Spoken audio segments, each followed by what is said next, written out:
What's up guys, History Man here, coming to you once again from West Virginia with another update for the layout. I know it's been a while, sorry, you know how it is, you gotta make time to come up here and I gotta be in the right mood to make these videos, but thankfully I've got plenty of stuff to talk about today. First things first, you probably noticed a new setup, and that's because I have a tripod now for my iPhone, so I don't have to hold the phone with my hand and talk at the same time. I gotta say, this is really a lot better. But anyway, apart from that, let's get right into the updates for the layout. There's quite a bit to go over, so let's get right to it. I'll start off with the things that are probably the most easy to spot, and that is I have backdrops for the layout.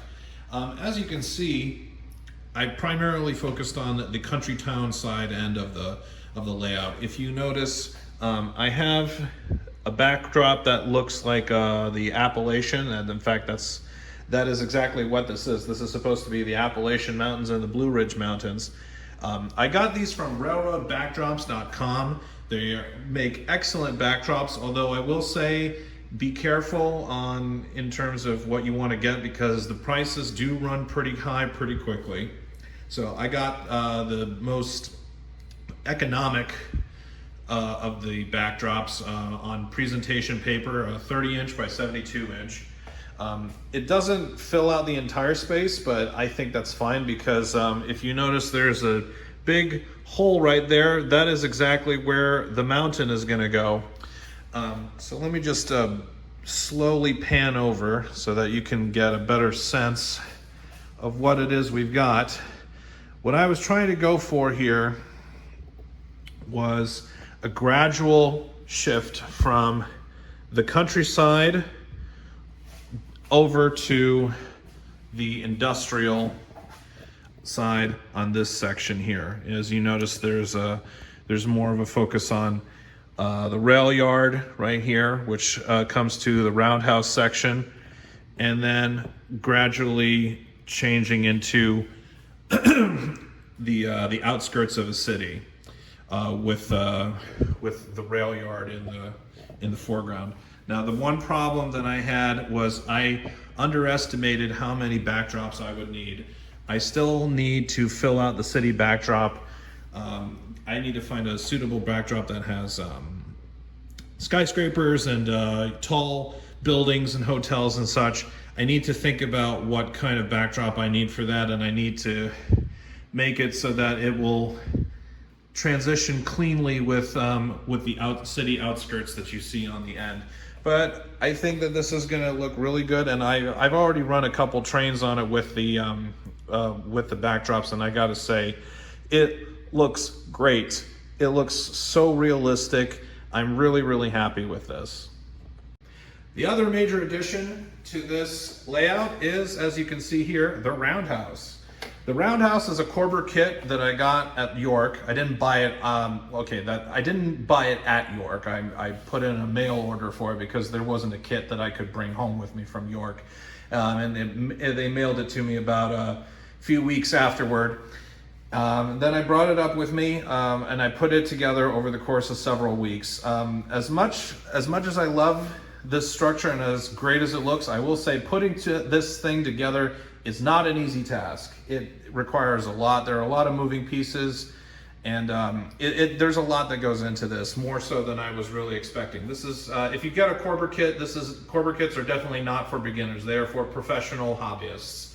But I managed to put it together, and I think it came out pretty good. I'll show you one thing that's about this kit that made it kind of challenging for me to do. Let me just take off the roof here. If you're wondering why I didn't glue down the roof, it was just to make it easier to pick it up and move it around, because I feel like I could get a better grasp of the structure without the roof on top of it, as opposed to with. But so as you can see, there are wooden structures, there are wooden frames inside the building. That is by design. I think it's to give the structure a sturdier, make it sturdier and to make it more stable. But that required a lot. That took me a full day to put together because wooden glue dries a lot slower than normal plastic glue. And of course, Instaset doesn't really work on wooden glue, so I had to leave it alone, let it set for a whole day before moving on. And I also had to saw and file off a lot of the wooden frames, a lot of the wooden planks. I think because there, there was it comes with errors in production that not all the wooden frames and planks are going to measure exactly how you want them to. I don't know why they don't just save you the work before sending out the kit, but I guess it's unavoidable. Regardless, that is one thing that made this very difficult to put together. The other thing, I can just get this back on. The other thing is the wooden door frames that you see at the front of the Roundhouse. So the wooden door frames required a little bit of finessing and finagling because the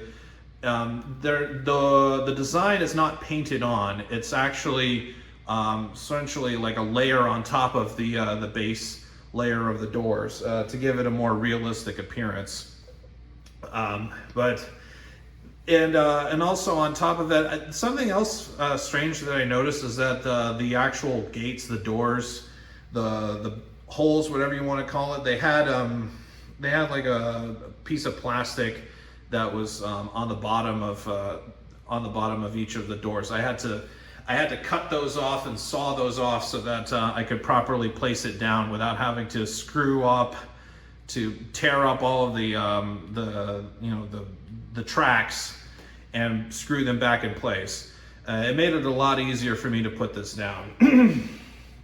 But thankfully, I tested it. You're going to see some trains run in a bit, but it all runs great. They all come in and out of the Roundhouse just fine. And overall, I am very, very happy with this. It really grabs your attention, doesn't it? The last major update is not so much to the layout per se as it is to the collection. That is this engine right here. This is a Norfolk & Western 080 switcher made by MTH in the 90s. It was actually one of my first locomotives that I got when I started this hobby. And recently I had it taken to a friend who did a great job in upgrading it and converting it to Proto Sound 3. When I first got it, it still had just a simple electronic whistle and a reversing unit, nothing fancy. But now it's got all the trappings and all the bells and whistles that you would expect from a modern MTH locomotive. The one thing about it though is that the smoke unit has not been updated, and that's because the smoke unit is based on an old model of smoke unit that MTH made back in the 90s, where I think it just put out a constant stream of smoke. I don't think they make them anymore. And so the person that I took it to, my friend, he couldn't get parts for them because again, they're obsolete. They haven't been made in years. So he just didn't bother updating it. But that's not a huge problem for me. I'll probably take it to another friend who has a better experience with smoke units at a later point. But the thing for me is that I can't really afford to spend more money on upgrading these until my financial situation. I'm working on a couple other projects in the house, so that needs to take precedent first before returning to the trains. Well, that's all that I've got for now. I will leave you with some footage of some trains that I ran over the weekend. Hope you all enjoy. Tell me what you think of my new camera setup. I'm hoping that now that I've got my tripod, shooting trains will be a little easier for me to do than just carrying it around in my hand and having to use the remote. It's a little challenging. So let me know what you think of the setup. Hope you all enjoyed. Be sure to leave a like, a comment, subscribe if you haven't already.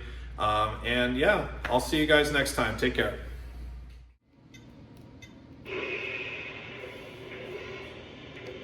Number 3 here. I've got those cars ready. Am I clear to pull? Over.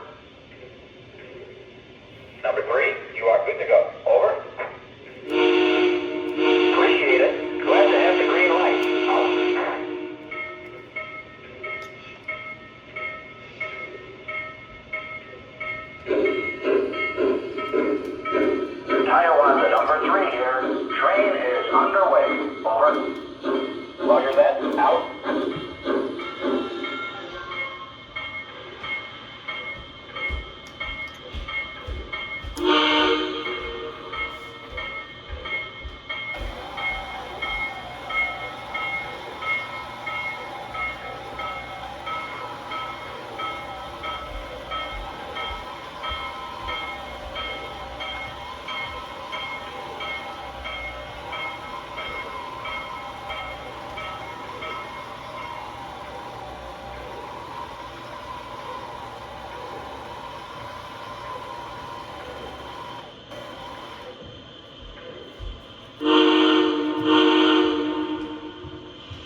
here.